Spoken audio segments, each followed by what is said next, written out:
கிறிஸ்துவுக்குள் அன்பானவர்களே, இன்று ஒரு வாக்குத்தத்தம் நிகழ்ச்சிக்கு நான் உங்களை அன்போடு கூட வரவேற்கிறேன். இந்த நாளில் வாக்குத்தத்த செய்தியின் தலைப்பு, திக்கற்றவர்களுடைய ஜெபத்தை கேட்கிற தேவன். ஆம் தேவ பிள்ளைகளே, திக்கற்றவர்களுடைய ஜெபத்தை ஒரு நாளும் கர்த்தர் புறக்கணிப்பதே இல்லை. திக்கற்றவர்களுடைய ஜெபத்தை நிச்சயமாகவே கர்த்தர் கேட்டு அவற்றுக்கு அவர் பதில் கொடுக்கிறார். இந்த மாதத்தின் வாக்குத்தத்த செய்தியாக யோவான் 14ஆம் அதிகாரம் 18ஆம் வசனத்திலிருந்து நாம் பார்த்தோம். இந்த மாதத்தில் கர்த்தர் நமக்கு கொடுத்திருக்கிற வாக்குத்தத்தம், நான் உங்களை திக்கற்றவர்களாக விடேன், உங்களிடத்தில் வருவேன் என்று சொல்லி நாம் இந்த மாத வாக்குத்தத்த செய்தியை நாம் பார்த்தோம். அருமை தெய்வ பிள்ளைகளே, இயேசு கிறிஸ்து தம்முடைய சீஷர்களிடத்தில் சொன்னபோது, நான் உங்களை திக்கற்றவர்களாக விடேன் என்று சொன்னார். அதாவது ஆங்கில வேதாகமத்தில் திக்கற்றவர்களாக என்ற வார்த்தைக்கு ஆர்ஃபன்ஸ் என்ற பதம் பயன்படுத்தப்பட்டிருக்கிறது. அதாவது நான் உங்களை அனாதைகளாக விடேன், ஆதரவற்றவர்களாக விடேன், நான் உங்களிடத்தில் வருவேன் என்று சொல்லி தன்னுடைய சீஷர்களிடத்தில் இயேசு கிறிஸ்து சொன்னார்.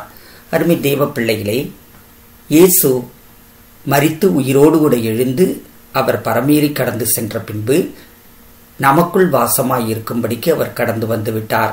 நாம் ரட்சிக்கப்பட்ட போதே நாம் திக்கற்றவர்களாய் இராதபடிக்கு நமக்குள் அவர் கடந்து வந்து விட்டார். நாம் அனாதைகளாய் இராதபடிக்கு நமக்குள் கடந்து வந்து புத்திர ஸ்வீகாரத்தின் ஆவியை கொடுத்து அப்பா பிதாவே என்று அழைக்கவும் பண்ணியிருக்கிறார். அருமை தேவ பிள்ளைகளே, இப்பொழுது நாம் அவருடைய சொந்த குமாரர்களாகவும் குமாரத்திகளாகவும் நாம் அழைக்கப்பட்டிருக்கிறோம், தெரிந்து கொள்ளப்பட்டிருக்கிறோம், ஏற்றுக்கொள்ளப்பட்டிருக்கிறோம். இப்பொழுது நாம் அவருடைய பிள்ளைகளாய் இருக்கிறபடியினாலே நாம் திக்கற்றவர்களாகவும் இல்லை. பல சமயங்களில் நாம் திக்கற்றவர்களாய் இருப்பதை போல் நாம் உணர்கிறோம். நம்முடைய சக்திக்கு அப்பாற்பட்ட பெரிய காரியங்கள், அது நன்மையான காரியங்களாய் இருந்தாலும் சரி, தீமையான காரியங்களாய் இருந்தாலும் சரி, அந்த காரியங்களை நாம் சந்திக்கும் போது, அந்த காரியங்களில் ஜெயம் கொள்ள நாம் முயற்சி செய்கிற போது, அந்த காரியங்களை செய்து முடிக்க நாம் முயற்சிக்கிற போது பல மனச்சோர்வுகள் நம்முடைய இருதயத்தில் கடந்து வரும். அப்படி மனச்சோர்வுகள் கடந்து வருகிற போது ஒரு தாங்கக்கூடாத சுமையை சுமக்கிறதை போல் நாம் உணர்வோம். இப்பொழுது நீங்கள் கடந்து போகிற பாதை ஒருவேளை தாங்கக்கூடாத பாரத்தை சுமந்து கொண்டு கடந்து போகிறதை போல் இருக்கலாம். யாராவது எனக்கு உதவி செய்ய மாட்டார்களா என்கிற மனோபாவத்தோடு கூட நீங்கள் வாழ்ந்து கொண்டிருக்கலாம். எனக்கு ஒத்தாசை செய்வதற்கு, உதவி செய்வதற்கு, என்னை தாங்குவதற்கு, சுமப்பதற்கு, என்னை ஆற்றி தேற்றுவதற்கு எனக்கு யாராவது ஒரு மனிதருடைய உதவி இருந்தால் போதுமே என்று சொல்லி நாம் நினைத்து கொண்டிருக்கலாம். அருமை தெய்வ பிள்ளைகளே, நம் சக்திக்கப்பாற்பட்ட காரியங்களை நாம் செய்ய முயற்சிக்கிற போது, சந்தித்து கொண்டிருக்கிற போது நிச்சயமாக இப்படிப்பட்டதான மனச்சோர்வுகள் தாக்கக்கூடும். அப்படிப்பட்டதான சூழ்நிலைகளில் எனக்கு உதவி செய்வார் இல்லையே என்று சொல்லி, நான் திக்கற்றவனாய் இருக்கிறேனே என்று சொல்லி நமக்குள் சில மனச்சோர்வுகள் கடந்து வருகிறதுண்டு. ஆனால் கர்த்தர் சொல்லுகிறார், நாம் மனச்சோர்வு அடைய வேண்டிய அவசியம் இல்லை. ஏனென்றால் நாம் அவருடைய பிள்ளைகளாய் இருக்கிறோம். நாம் திக்கற்றவர்களாக இல்லை, நாம் அனாதைகளாக இல்லை, நாம் அவருடைய பிள்ளைகளாய் இருக்கிறோம். சங்கீதத்தின் புத்தகம் 10ஆம் அதிகாரம் 18ஆம் வசனத்தில் இப்படி பார்க்கிறோம், தேவரீர் திக்கற்ற பிள்ளைகளுக்கும் ஒடுக்கப்பட்டவர்களுக்கும் நீதி செய்ய உம்முடைய செவிகளை சாய்த்து கேட்டருளுவீர்.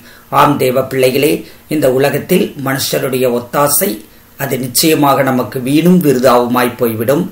நாசியில் சுவாசமுள்ள மனுஷனை நம்புகிறது நமக்கு அது கண்ணியை வரவழைக்கும். அருமை தேவ பிள்ளைகளே, மனுஷர்களால் நமக்கு உதவி செய்ய முடியாது. ஆனால் கர்த்தர் நம்முடைய ஜெபத்தை கேட்கிறவராயிருக்கிறார். சங்கீதம் 10:18 இப்படி பார்க்கிறோம், தேவரீர் திக்கற்ற பிள்ளைகளுக்கும் ஒடுக்கப்பட்டவர்களுக்கும் நீதி செய்ய உம்முடைய செவிகளை சாய்த்து கேட்டருளுவீர். ஆம் தேவ பிள்ளைகளே, அவர் அனாதைகளைப் போல் அல்லது திக்கற்றவர்களைப் போல் உணர்கிறவர்கள் யாராயிருந்தாலும் சரி, சத்தியத்தின்படி அவர்கள் திக்கற்றவர்களும் அல்ல, அவர்கள் அனாதைகளும் அல்ல, அவருடைய சொந்த குமாரனாகவும் குமாரத்திகளாகவும் இருக்கிறார்கள். ஆனாலும் அவர்கள் தங்களுடைய உணர்வுகளின்படி மட்டுமே தாங்கள் திக்கற்றவர்களாய் உணர்ந்து கொண்டிருக்கிறார்கள். அந்த உணர்வையும் மாற்றும்படிக்கு, அந்த உணர்வுக்கும் அவர் மதிப்பளித்து, நீங்கள் திக்கற்றவர்கள் அல்ல, நான் உங்களுக்கு இருக்கிறேன் என்று சொல்லி திக்கற்ற பிள்ளைகளுக்கும் ஒடுக்கப்படுகிறவர்களுக்கும் நீதி செய்வதற்காக அவர் தம்முடைய செவியை சாய்த்து கேட்டருளுகிற தேவன். அருமை தெய்வ பிள்ளைகளே, நீங்கள் ஒடுக்கப்பட்டு கொண்டிருக்கிறீர்களா? வேலை ஸ்தலத்திலோ அல்லது குடும்பத்திலோ அல்லது அந்தகார ஆவிகளின் கிரியைகளினாலோ மனுஷர்களினாலோ நீங்கள் ஒடுக்கப்பட்டு கொண்டிருக்கிறீர்களா? நீங்கள் எந்த பகுதியில் ஒடுக்கப்பட்டு கொண்டிருந்தாலும் சரி, உங்களுக்கு நீதி செய்யும்படிக்கு தேவன் உங்கள் ஜபத்தை கேட்கும்படி அவர் தம்முடைய செவிகளை சாய்த்து அவர் கேட்டுக்கொண்டிருக்கிறார். அருமை தேவ பிள்ளைகளே, உங்களுடைய ஜபம் அது கேட்கப்பட்டு கொண்டுதான் இருக்கிறது. நீங்கள் ஜெபிக்கிற ஒவ்வொரு ஜபத்திற்கும் அவர் பதிலை கொடுத்து கொண்டுதான் இருக்கிறார். ஏனென்றால் அவர் தம்முடைய பிள்ளைகளுக்கு உதவி செய்கிற தேவன். திக்கற்றவர்களாய் உணர்கிறவர்களுக்கு, ஒடுக்கப்படுகிறவர்களுக்கு நீதி செய்வதற்கு அவர் ஆயத்தமாய் இருக்கிற தேவன். அதனால் அவர் உங்கள் ஜபங்கள் எல்லாவற்றையும் அவர் கேட்டுக்கொண்டுதான் இருக்கிறார். அதனால் நீங்கள் கவலைப்படாமல், எந்த காரியத்தை குறித்தும் கலங்காமல், சகலவிதமான ஸ்தோத்திரங்களோடும் விண்ணப்பங்களோடும் அவரிடத்தில் உங்களுடைய காரியங்கள் யாவற்றையும் சொல்லுங்கள். நிச்சயமாக பெரிய விடுதலையையும் ஆசீர்வாதத்தையும் பார்ப்பீர்கள். சங்கீதத்தின் புத்தகம் 102:16 நாம் இப்படி வாசிக்கிறோம்: திக்கற்றவர்களுடைய ஜபத்தை அலட்சியம் பண்ணாமல் அவர்கள் விண்ணப்பத்தை அங்கீகரிப்பார். ஆம் தேவ பிள்ளைகளே, இந்த உலகம் ஏழைகளை அலட்சியம் செய்கிறது, திக்கற்றவர்களை அலட்சியம் செய்கிறது, விதவைகளை அலட்சியம் செய்கிறது, அதே போல சாதாரணமானவர்களை அலட்சியம் செய்கிறது. ஆனால் கர்த்தரோ ஐஸ்வர்யவான்களை அல்ல, ஞானிகளை அல்ல, மேதைகளை அல்ல, அவர் திக்கற்றவர்களுடைய ஜபத்தையே அலட்சியம் பண்ணாமல் இருக்கிறார். அருமை தேவ பிள்ளைகளே, கர்த்தர் உங்களை அவர் நேசிக்கிறார். உங்களுடைய ஜபத்தை அவர் அலட்சியம் செய்வது கிடையாது. அவர் உங்கள் ஜபத்தை அவர் கூர்ந்து கவனித்துக் கொண்டிருக்கிறார். உங்கள் ஜபத்திற்கு, உங்களுடைய விண்ணப்பத்திற்கு அவர் அங்கீகாரம் கொடுக்கிறார். சாங்ஷன்ட், அங்கீகாரம் என்கிற வார்த்தைக்கு அதை அங்கீகரித்து சாங்ஷன்ட் என்று ஒரு முத்திரை குத்துவது. அருமை தேவ பிள்ளைகளே, அவர் சாங்ஷன்ட் என்று ஒவ்வொரு முறையும் அவர் கையெழுத்திடுகிறார். நீங்கள் ஒரு கவர்மெண்ட் ஆபீஸ்ல போய் நீங்கள் ஒரு விண்ணப்பத்தை எழுதி கொடுத்தீங்க அப்படின்னா, அந்த விண்ணப்பத்தை அந்த ஆபீசர் வெரிஃபை பண்ணிட்டு அதுக்கு சாங்ஷன்ட்னு அவர் கையெழுத்து போடுகிற போது அந்த காரியம் உங்கள் வாழ்க்கையில் நிறைவேற்றப்படும். அதே போலவே கர்த்தரிடத்தில் நீங்கள் கொடுக்கிற ஒவ்வொரு பெட்டிஷனும், ஒவ்வொரு விண்ணப்பமும் அது அங்கீகரிக்கப்பட்டு சாங்ஷன் என்று கையெழுத்திடப்படுகிறது. அருமை தேவ பிள்ளைகளே, இந்த நாளில் கர்த்தர் உங்களுக்கு சொல்லுகிறார், நீ ஜெபித்த ஜெபங்கள் எல்லாவற்றுக்கும் சாங்ஷன் என்று சொல்லி நான் கையெழுத்திட்டு இருக்கிறேன் என்று கர்த்தர் வாக்கு பண்ணுகிறார். அருமை தேவ பிள்ளைகளே, இந்த வார்த்தையை நீங்கள் தீர்க்க தரிசன வார்த்தையாய் ஏற்றுக்கொள்ளுங்கள்.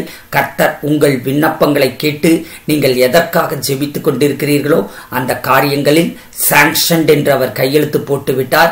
கர்த்தர் கையெழுத்து போட்டு விட்டால், அவர் முத்திரையிட்டு விட்டால், அதை மாற்றுகிறதற்கு எந்த மனுஷராலும் எந்த பிசாசினாலும் முடியாது. நிச்சயமாக நீங்கள் இந்த காரியங்களில், நீங்கள் ஜெபித்த காரியங்களில் நீங்கள் அற்புதத்தை பெற்றுக் கொள்ளுவீர்கள். ஏனென்றால் அவர் திக்கற்றவர்களுடைய ஜெபத்தை அலட்சியம் பண்ணாமல் அவர்களுடைய விண்ணப்பத்தை அங்கீகரிக்கிற தேவன். எபிரேயரின் புத்தகம் 7:25 இப்படி வாசிக்கிறோம்: திக்கற்றவர்களாய் நாம் நினைக்க கூடாதபடிக்கு இயேசு கிறிஸ்து நமக்காக அவர் ஜெபிக்கிறார்.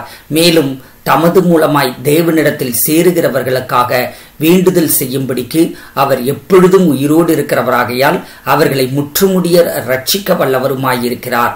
ஆம் தேவ பிள்ளைகளே, நீங்கள் கவனிக்க வேண்டிய ஒரு விஷயம், இப்பொழுது இயேசு கிறிஸ்து மகா பிரதான ஆசாரியராயிருக்கிறார்.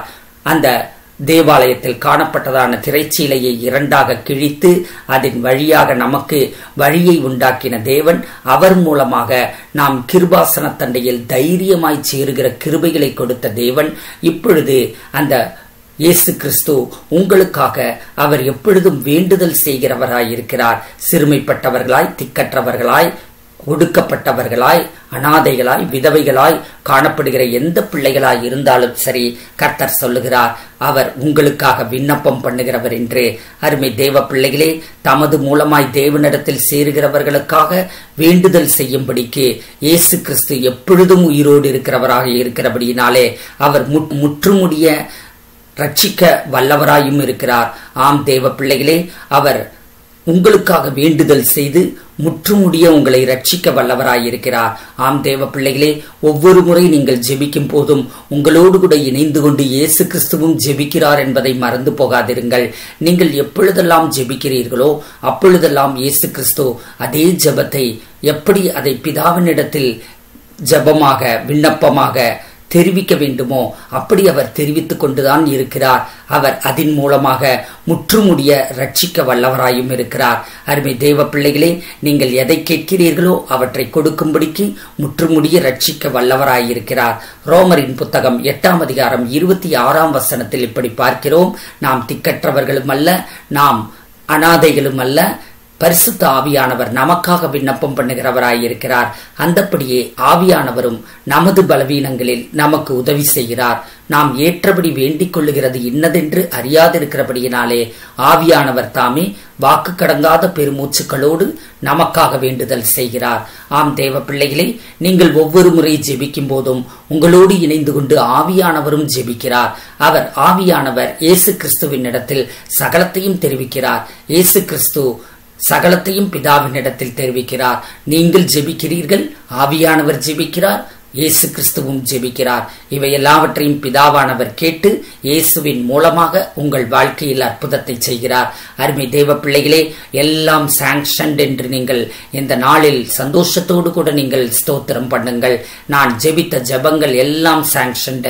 என்னுடைய பதில்கள் வந்து கொண்டே இருக்கிறது. நான் ஒரு ஆசீர்வாத பாதைக்குள் நான் கடந்து போய் கொண்டிருக்கிறேன். நான் அனாதை அல்ல, நான் திக்கற்றவன் அல்ல, நான் தேவனால் தேற்றப்படுகிறவன், நான் அவருடைய சொந்த குமாரன் என்கிற அந்த சிந்தையோடு கூட வாழுங்கள். கர்த்தர் தாமே உங்களை ஆசீர்வதிப்பாராக. ஆமேன். இந்த தேவ செய்தி உங்களுக்கு மிகுந்த ஆசீர்வாதமாய் இருந்திருக்கும் என்று நான் விசுவாசிக்கிறேன். இந்த தமிழ் பைபிள் ஸ்டடி சேனலை நீங்க சப்ஸ்கிரைப் பண்ணுங்க, இந்த வீடியோவை லைக் பண்ணுங்க, கமெண்ட் பண்ணுங்க, ஷேர் பண்ணுங்க. கர்த்தர் தாமே உங்களை ஆசீர்வதிப்பாராக. ஆமேன்.